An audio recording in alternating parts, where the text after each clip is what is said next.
This is the first in a series of screencasts that will explore the usage of the FFT for spectral analysis. If you search YouTube for tutorial videos on the FFT and MATLAB, you'll find that most of them utilize very simple examples and achieve results that are, frankly, a little bit too perfect.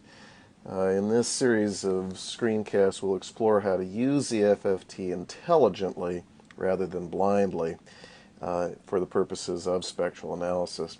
Now, first it should be remembered that most of the real data that you'll encounter in the real world has some noise and some uncertainty in it. And the use of FFT on so-called stochastic data yields only an estimate of the spectrum. In fact, using the FFT without any sort of modification is, in fact, the simplest form of spectral estimation.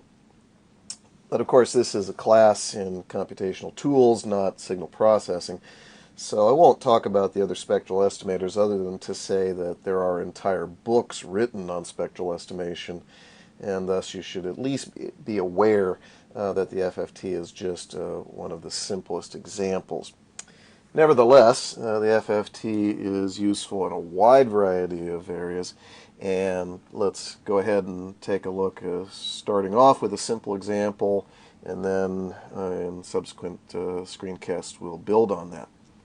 So let's take a look at this M file that I've built up here. We're going to simulate a 5 Hertz sinusoid. I've got a quirky sampling rate there, 66 Hertz, which is just to make sure that the numbers aren't nice and neat, because you're not always going to be able to sample things at nice numbers like 10 Hertz or 100 Hertz or 1,000 Hertz or something like that. The sampling period is 1 over the sample rate. And we're going to specify the time vector. This effectively is going to cause us to sample this sinusoid because we have a time vector that's incrementing by the sampling period. And thus, by using this time vector in the signal, then we're effectively sampling it at this sample rate. Now, you may say, well, why aren't you just going 0 to 2? Why are you going 0 to 2 minus TS? Well, just put that off to the side for the moment. We're going to come back to that a little bit later. All right, so after we have created this sampled signal, then we're going to compute the total number of points in it that we will use shortly. Then we're going to plot it out. We're going to compute the FFT. This is the FFT index. It ranges from 0 to n minus 1, 0 to 1 less than the total number of points. And we can plot out the magnitude of the FFT. We recall that the Fourier transform is a complex value, and so you can decompose it into magnitude and phase. And so the ABS, absolute value function operating on a complex value, will yield the magnitude.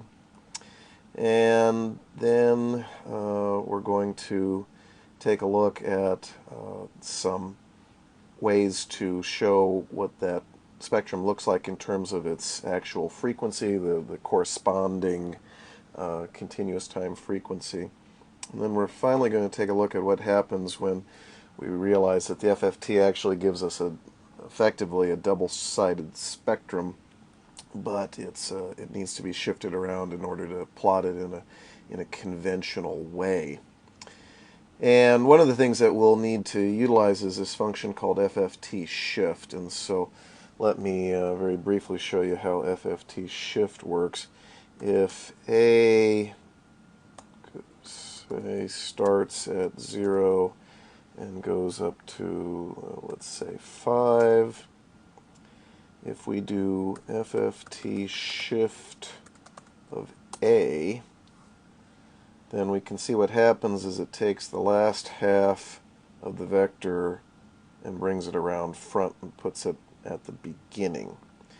And if we had an odd number of samples, it would do something similar. If we did 0 to 4, FFT shift, it would take what amounts to the last half. Of course, you can't take half exactly because there's an odd number here, but it still amounts to taking the last half and putting it up front. Now, why do we need to do that? Well, just hang on, and we'll talk about that in a moment.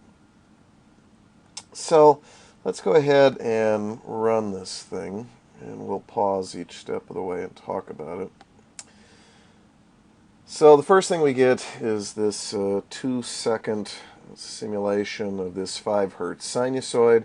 We're sampling it at such a high rate that we can connect the dots, and it still looks like a reasonable representation of the signal. So, okay, fine. We've got a 5 hertz sinusoid. If we go back to our M file, we see the next thing that happens, we compute the FFT and then plot out the magnitude as a function of the index.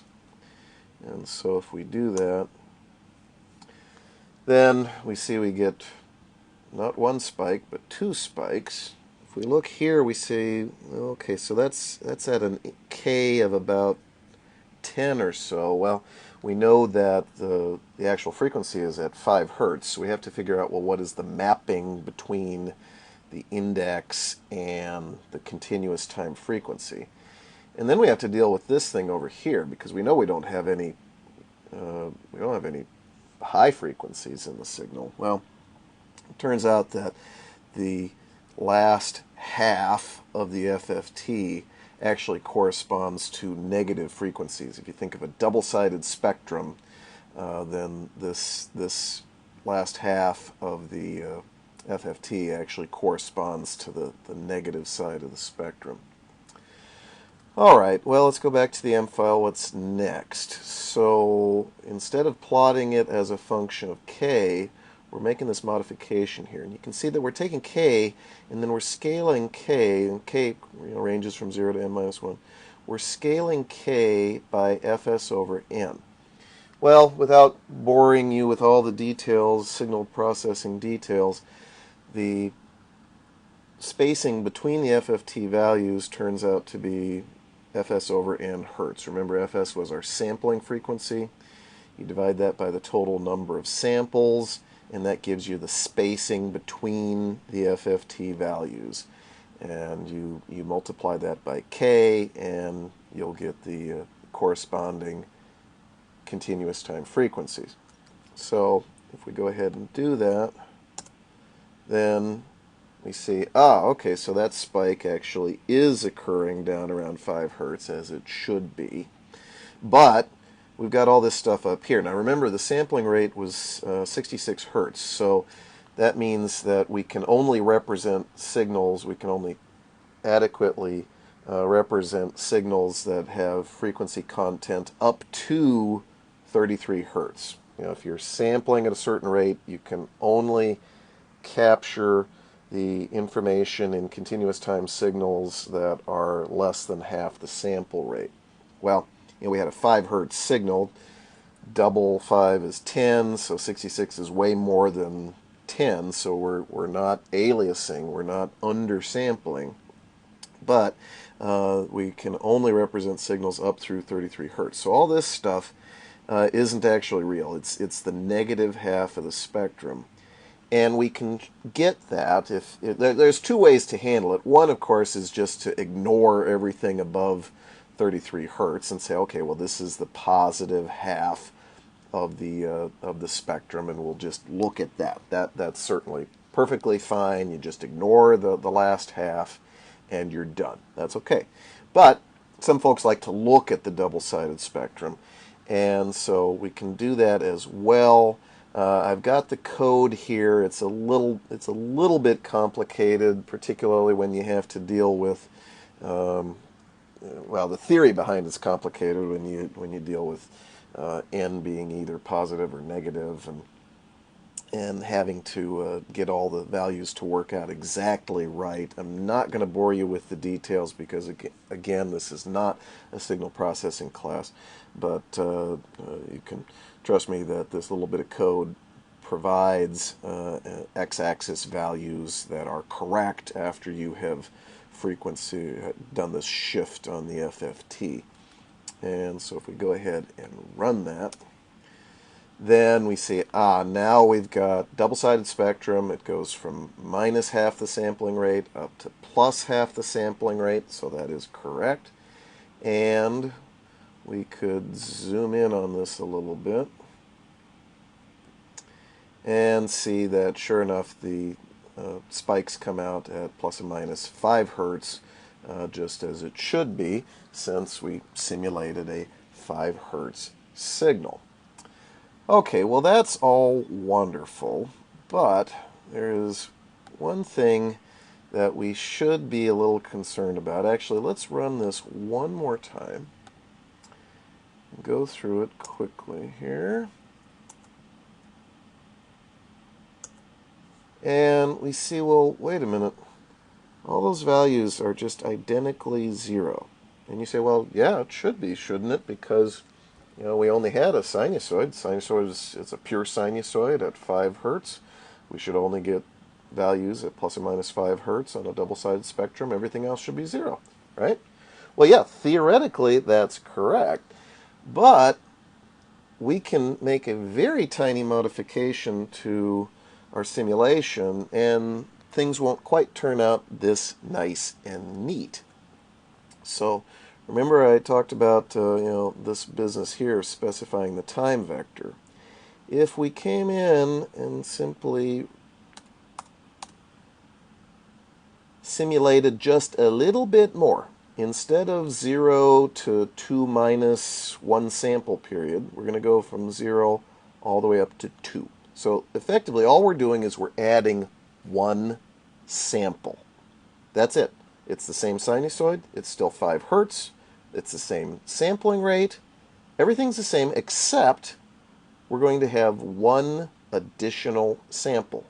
You think about it, that really shouldn't make a difference, right? In fact, one could argue it should make it a little bit better because you've got a little bit more information there. Well, let's see what happens. Let's go ahead and run this. We still have a 5 hertz sinusoid. Really, in the looking at it in the time domain here, nothing has changed. I mean, we know that there's 1 extra sample there, but that's it. But if we start to look at the FFT, all of a sudden we say, wait a minute, it's not quite so nice anymore. And if we look at the double-sided spectrum and zoom in, we see this stuff. We see these side lobes, or whatever you want to call this, these artifacts that are showing up. We know that they're not real, right? We had samples from a 5 hertz sinusoid, but now all of a sudden we're getting these artifacts that we know are not real. Well, we're going to cover that in a subsequent screencast. So the lesson learned here is that the FFT is a great tool. However, you do have to be careful in how you apply it. And so let's take a look in the subsequent screencasts and see the things that we need to be careful about.